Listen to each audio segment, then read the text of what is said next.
भारत की धरती पर अनेकों पर्व और त्यौहार मनाए जाते हैं, पर आज हम जिस पर्व के बारे में बात करने जा रहे हैं वो बेहद ही खास, सबसे अलग और सबसे पवित्र है। यह त्यौहार अर्पित है सूर्य देवता को और जोड़ता है जन्मदायिनी शक्ति से।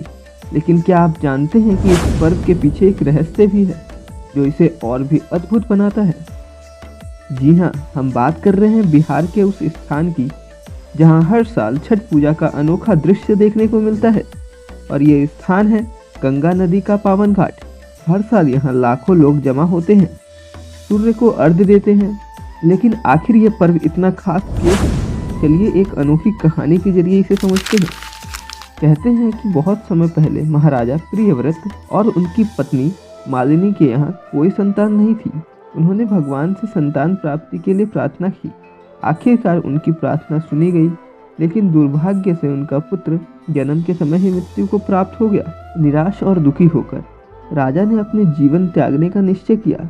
तभी देवी छठी प्रकट हुई और उन्होंने कहा, यदि आप अपनी पत्नी के साथ हमारी श्रद्धा पूर्वक पूजा करेंगे तो आपको एक स्वस्थ पुत्र प्राप्त होगा। यह कथन सुनकर राजा ने देवी छठी का व्रत किया और कुछ ही समय बाद उन्हें एक पुत्र प्राप्त हुआ। तब से ये मान्यता बन गई है कि छठ पूजा करने से सारी इच्छाएं पूर्ण होती हैं और सभी कष्टों का अंत होता है। आज भी इस पर्व के लिए लोग 4 दिनों का कठिन व्रत और उपवास रखते हैं।